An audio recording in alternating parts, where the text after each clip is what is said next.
le doy lugar a Juan para que nos dé su punto de vista respecto del viento de cola de la Argentina y a partir de esa presentación, seguramente Juan va a compartir pantalla una presentación y a partir de ello vamos a hacer ese pequeño break para pasar a las preguntas y al panel. Muchas gracias. Bueno, muchas gracias por la reiterada invitación a la Fundación Producir Conservando. Decía que en la columna esta, que es 2020-2022, el mundo va a haber superado la pandemia con un número positivo de crecimiento del 7%, incluyendo la proyección para el 2022, que es 4,4%. Ahora, este porcentaje está muy influido por pocos actores relativamente. Estados Unidos, que va a crecer este año 6,4 y el año próximo 3,5, lo cual le va a dar un total de 6,3%, que es muy bueno. Europa más bien floja con 1,2%, pero la clave para nosotros son los emergentes que van a haber crecido, de acuerdo a estas proyecciones, 9,6%, lo cual es una barbaridad. Pero más barbaridad es la de China, que va a crecer entre 2020 y 2022, según el Fondo Monetario, 16,7%. Fíjense que en 2020, cuando todo el mundo cayó, China, bueno, algunos dudan de los números de China, pero grosso modo son ciertos, creció 2,3%, o sea, bastante bien. Y China va a redondear 16,7%, es realmente tremendo. Y esto tiene mucho que ver con el precio de la soja, por decir algo, ¿no? América Latina, y esta es la nota más negativa, va a crecer solamente 0,3%, México va a caer la misma magnitud, 0,3%, y Argentina es de los países que menos va a crecer en este trienio 2021-22, que va a caer 2,4%. Esto es realmente una mala noticia, porque el fondo es pesimista. Si bien va a haber un rebote acá en 2021, este año, de 5,8%, después la ve desacelerándose a la economía argentina. Bueno, en el mundo tenemos una situación compleja a la cual se ha sumado la pandemia, que es desigualdad, inmigración, posverdad, o sea, nadie cree en los números del otro. Es tremendo esto. Esto es una novedad muy complicada. Populismo, nacionalismo y mismo la democracia está en el banquillo de los acusados en muchos países que uno no imaginaba. Lo vemos a Maduro ahí y era lógico pensar que él no se iba a molestar mucho en instalar una democracia republicana. De hecho, tiene propósito diferente, pero hay países europeos y mismo Trump en Estados Unidos que han cuestionado inclusive la democracia. A todo esto se agregó la pandemia. Bueno, el combate del siglo, sin embargo, pasa por otro lado, que es China-Estados Unidos. Esta es una foto vieja de cuando Biden era vicepresidente de Obama y se encontró con el primer ministro de China, Xi Jinping. A veces conversan, por ejemplo, hubo una reunión no muy relevante desde la asunción de Biden que se hizo en Alaska con representantes de segunda categoría de los dos países, pero no salió mucho. O sea, es una cuenta pendiente qué relaciones van a tener China y Estados Unidos, y esto nos va a marcar mucho a nosotros también. pongo la advertencia de Kissinger acá al final, en rojo. ¿Por qué? Porque Kissinger, cuando era presidente Nixon y era el secretario de Estado, fue el que a través de la diplomacia del ping-pong, porque así se llamó, porque lo primero que hicieron los americanos fue buscar en qué eran buenos los chinos, y como eran buenos en ping-pong, le ofrecieron jugar un campeonato de ping-pong que sabían que iban a perder los americanos, pero fue una manera de descongelar la relación. A Kissinger lo escuché decir en una conferencia internacional en el año 2007 la siguiente frase, no sé si es literal, pero conceptualmente era así: el centro de gravedad del mundo se está desplazando inexorablemente, usó esta palabra, del Atlántico al Pacífico. Fíjense qué visionario, lo dijo en 2007 y yo creo que eso está ocurriendo. Y los números que mostré del crecimiento de los emergentes y el crecimiento de China así lo atestiguan. Los emergentes van a seguir creciendo con el liderazgo de facto de China. Esto lo he presentado otras veces, pero muy rápidamente lo quiero recordar. Primero, mucha gente muy trabajadora y poco exigente. Por ejemplo, nadie conoce la actividad sindical en China, por decir algo, casi no existe. Esto es una amenaza, y esto lo vengo diciendo hace cerca de 20 años, para las industrias de casi todo el mundo, y ahí se vio la reacción de Trump y de algunos países europeos también. O sea, el segundo punto es que las tecnologías se han abaratado y se siguen abaratando por el tremendo aumento de productividad. Y en relación con los precios de los commodities, los precios de la tecnología han bajado. O sea, que un productor de soja puede comprar mucho más bytes o modernizar su computadora a precios de regalo casi. Con la soja a 500 y pico de dólares y la tecnología que baja de precio todos los años. Hay, en tercer lugar, varios países emergentes, no todos lamentablemente, que están invirtiendo más y mejor en educación.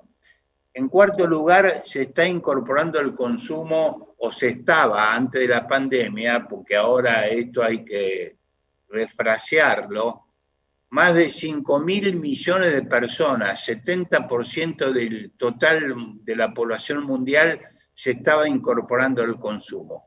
Y esto es probable que continúe, si bien va a haber una demora de algunos años por lo que hemos visto de la pandemia, pero también vimos que los países emergentes en el promedio de 2020-2022 van a crecer más del 9%, impresionante.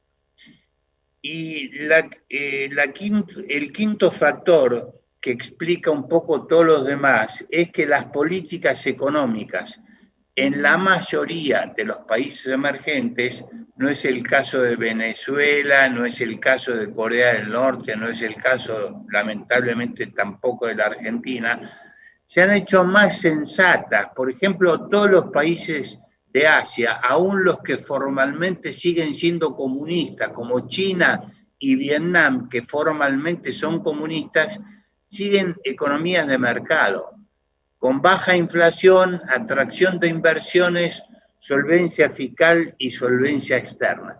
Este cambio es el que da la razón a Kissinger. El centro del poder económico mundial se está desplazando del Atlántico al Pacífico. ¿Qué están haciendo los del Pacífico? Bueno, estas cosas, políticas económicas más sensatas. Veamos algunos resultados, porque es importante verlos. Acá yo uso mejor que el número de 2,5 o 1,17 ¿en cuántos años se está duplicando el producto por habitante de los diferentes países?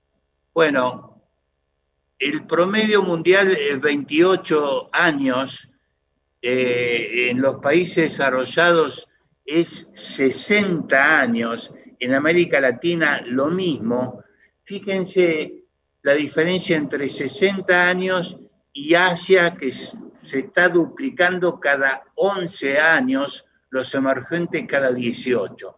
Esto no tiene solamente una connotación económica, sino también política y social, porque si se me duplica el nivel de vida cada 11 años, es algo que yo percibo cotidianamente y tendo a ser leal con el proceso que está ocurriendo. En cambio, de otra manera, lo contrario.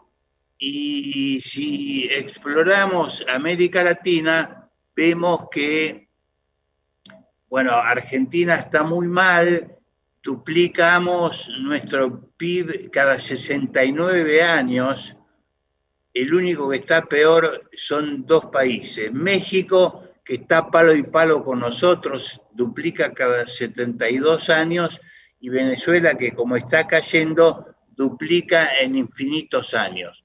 La estrella del siglo XXI hasta la pandemia en América Latina era Perú, que creció en promedio al 4,2% anual, 4 veces más que la Argentina, y después los otros países. O sea, tenemos una América Latina que está creciendo muy por debajo de los países emergentes, y esto está influido por el hecho de que los 4 países de mayor tamaño en América Latina, que son México, Venezuela, Argentina y Brasil, estamos creciendo poco. Bueno, ¿cuáles son las perspectivas globales? No me crean mucho porque acá tengo que sacar la bola de cristal. Bueno, yo creo que va a continuar esta tendencia al nacional populismo, quizás un poco atenuado porque Biden piensa distinto que Trump y no está fomentando este proceso. La globalización va a seguir, quizás con menos fuerza y algunos conflictos comerciales. Los países emergentes, como ya lo he dicho, van a seguir liderando el crecimiento. Quizás va a aumentar el cuidado ambiental. Esto es algo que el sector agropecuario en la Argentina lo tiene que registrar, porque Biden viene con una agenda muy marcada de cuidado ambiental, y de hecho Estados Unidos hasta ahora se oponía a cualquier legislación global que afectara esto, y bueno, eso va a cambiar y hay que ponerlo en la agenda. El terrorismo es una incógnita. Hoy la gente está ocupada en otra cosa, está ocupada con la pandemia y los contagios, y entonces hasta el terrorismo hace cuarentena de alguna manera. Permítanme esta cuestión de humor. Ahora, ¿cuál es el principal peligro? Hay una gigantesca liquidez global a la salida de la pandemia por lo mucho que han emitido todos los países del mundo con Estados Unidos a la cabeza. Entonces, si bien hasta ahora el riesgo era el riesgo de una deflación y una trampa de liquidez, vamos a pasar a un riesgo de inflación moderada. No en la Argentina no es moderada, pero la Argentina forma parte de los 5 o 6 países del mundo que tienen mayor inflación, ¿no? Esto, ¿dónde se observa? En la fuerte suba del rendimiento del bono, por ejemplo, del bono de 10 años de Estados Unidos, rendía 0,90, menos del 1% hace 3 meses, y ahora rinde un poco más del 1,60%. Y aparte tenemos que la deuda global ya asciende, incluyendo deuda pública y deuda privada, a 330% del PIB global. Es una enormidad. O sea, yo prendo estas dos luces para no creer que estamos en el paraíso terrenal. Son dos luces amarillas que hay que seguir de cerca. Por ahora, y así se vio en la decisión de la Reserva Federal de ayer, de no modificar en absoluto su política de tasas bajas y que va a seguir comprando bonos del Tesoro. Eso quiere decir que va a seguir emitiendo, pero yo no soy pesimista respecto del mundo, pero tampoco era tan pesimista cuando vino la crisis global de 2007-2008. Y ese, un accidente de esas características puede volver a pasar, sobre todo si no se coordinan las políticas macroeconómicas entre Estados Unidos, Europa, Japón, etc. y China. Bueno, ahora vamos a hacer una mirada al nuevo viento de cola y la suerte del peronismo. Bueno, acá hay una fantasía que dice que durante todo el kirchnerismo, o sea, desde 2003 en adelante, hubo viento de cola. No es tan así. Hubo el pico de 2008, antes de la crisis, y el pico que se ve a continuación, el pico máximo, fue en el año 2013. Después hubo una caída muy fuerte de las commodities en general, para la soja también, y vemos esta quizás inesperada en cuanto a su intensidad. El precio de la soja, a donde está muy cerca del máximo histórico. El máximo histórico no duró tanto, o sea, de los puntos cercanos al máximo histórico, en este momento estamos arriba, salvo del punto máximo que duró 2 o 3 meses. O sea que hay que tener en cuenta y pensar que esto puede ser coyuntural, lo cual no quiere decir que nos vamos a caer a niveles, por ejemplo, de este tipo, de $6 el bushel, ¿no? Pero tampoco vamos a creer, no tenemos que creer que va a quedar en 16 o 15 o $14 el bushel, ¿no? Puede ser una diferente trayectoria, pero en la medida en que sigan creciendo los países emergentes y que no haya accidentes macroeconómicos globales, la Argentina va a tener de aquí en más buenos precios de los granos y los derivados de los granos. Ahora vamos a ver un poco cuál ha sido la trayectoria de los principales. Por ejemplo, el maíz. En maíz, veamos ante todo la tendencia de las exportaciones argentinas.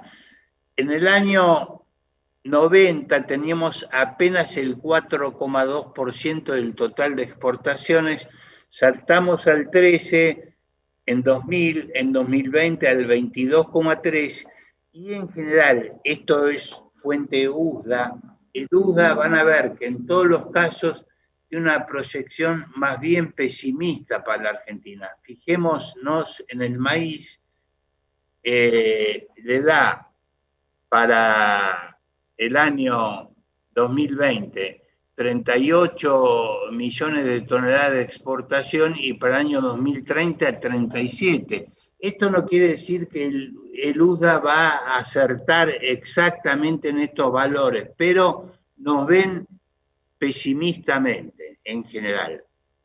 Y fíjense la importación cómo ha crecido de manera sistemática desde 70 millones de toneladas en el año 2000 a un proyectado de 225,8 millones en el año 2030, que hace el USDA.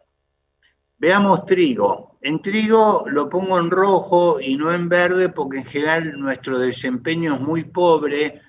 teníamos el 10% de la exportación global, ahora hemos bajado al 7% después de estar en el 5,7%, y la proyección, como les digo, en todos los casos es pesimista. USDA respecto de nuestra exportación la ve creciendo de 13,15 millones a 15,3 millones entre 2020 y 2030. O sea, pesimista. Ahora entramos a grano de soja. Fíjense lo que ha sido la evolución de la participación de China. Del 10% pasó al 52% en 2010, al 59% en 2020 y a 63,8% en el total de importaciones de grano de soja. Ellos siguen la política de tratar de industrializar, como bien lo sabemos nosotros, in situ, en China. Y vamos a ver cómo los otros componentes han caído. Por ejemplo, la participación de China en las importaciones de aceite de soja han bajado del 25,8% que estaba en el 2010 al 6,6% proyecta USDA para el 2030, pero ya en 2020 que ocurrió era apenas 7%. O sea, digamos la tercera parte de lo que China importaba de aceite de soja en el 2010. O sea, ha habido una caída muy importante.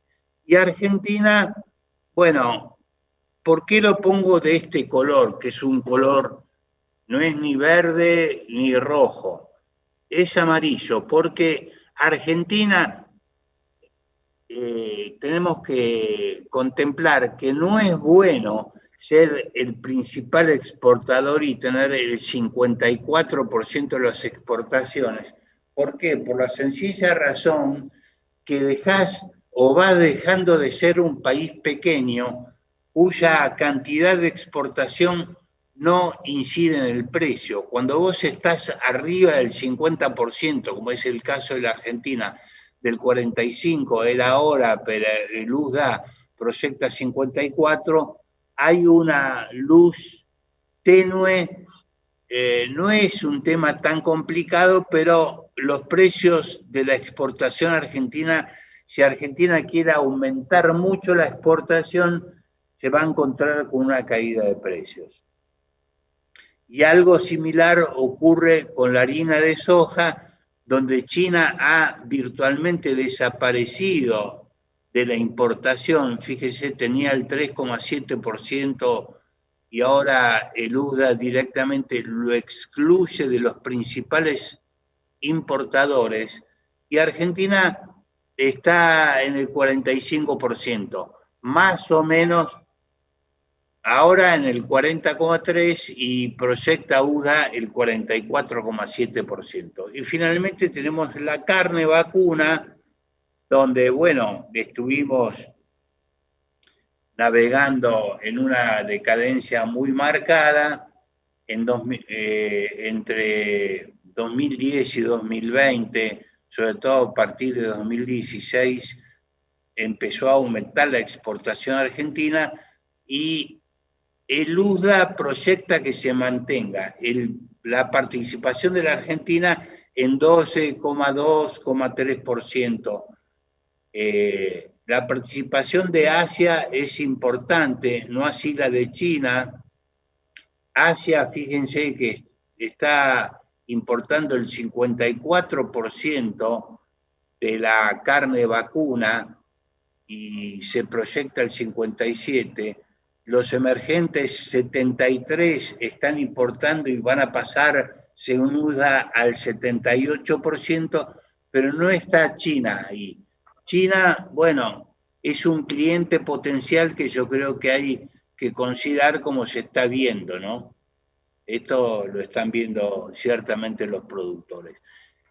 En definitiva, vemos un panorama donde el mundo, o sea, en este caso representado por el USDA, no nos ve creciendo mucho en los market shares.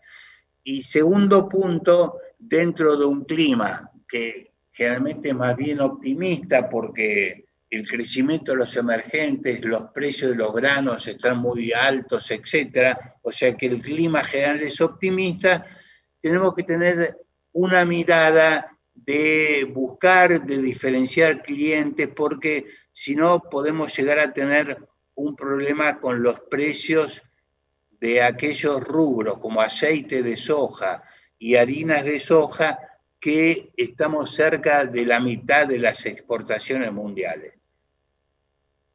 Y esto es un cuadro que encontré, fíjense, 1990, 2016, carne vacuna, Argentina menos 2%, Australia más 21%, bueno, India 97%, Brasil 85% de aumento y Argentina menos 2% en 90-16. O sea, la oportunidad que tiene la Argentina en materia de carne vacuna es muy relevante.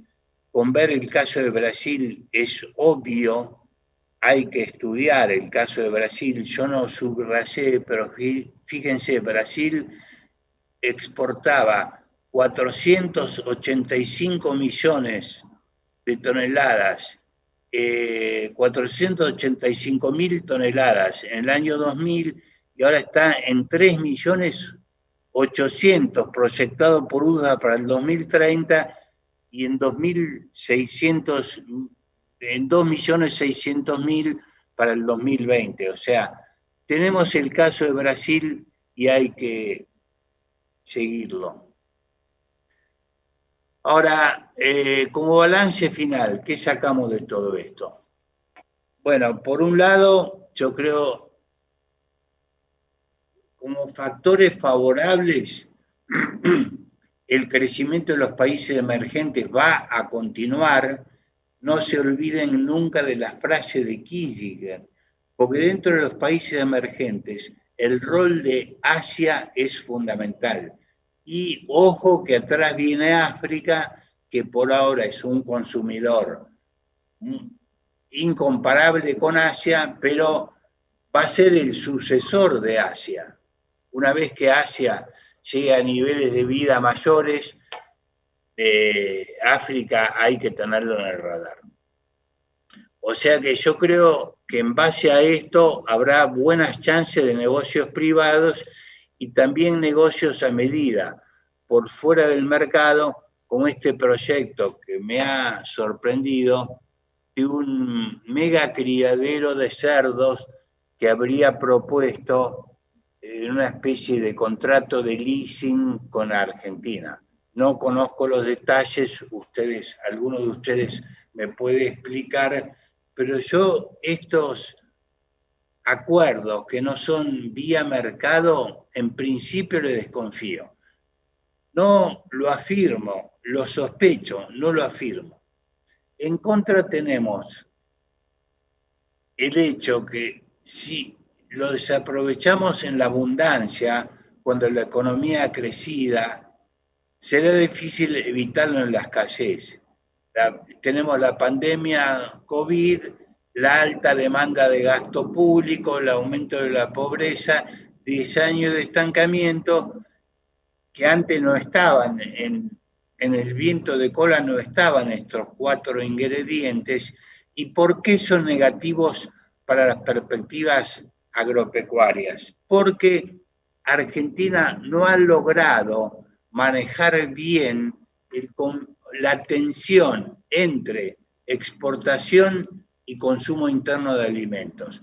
Mientras no encontremos un sistema que no sea el estancamiento, imponiendo impuestos como los impuestos a la exportación, que ningún país del mundo tiene en la magnitud de la Argentina, vamos a seguir dando vueltas y no nos vamos a poder proyectar como realmente participantes importantes en los mercados cómo nos vemos, cómo nos ve el mundo. En los 5 mercados, en los 6 mercados que yo reporté, nos ve con tendencia al estancamiento en cuanto a nuestra participación o aún en la caída. Y después tenemos un problema de solvencia fiscal. Doy un solo indicador. A la salida del default, el riesgo país llegó a 1.100 puntos, que es bastante alto, pero ahora está a más de 1.500. Y tenemos por delante una difícil negociación con el Fondo Monetario, que ya vimos que para el 2022, después de la recuperación al 5 y pico % de Argentina, piensa que vamos a decaer de nuevo el año que viene a 2,5% o algo así. ¿Cuáles serían los posibles antídotos para eso? Yo, quizás por la edad que tengo, no puedo terminar sin alguna recomendación o algún toque optimista.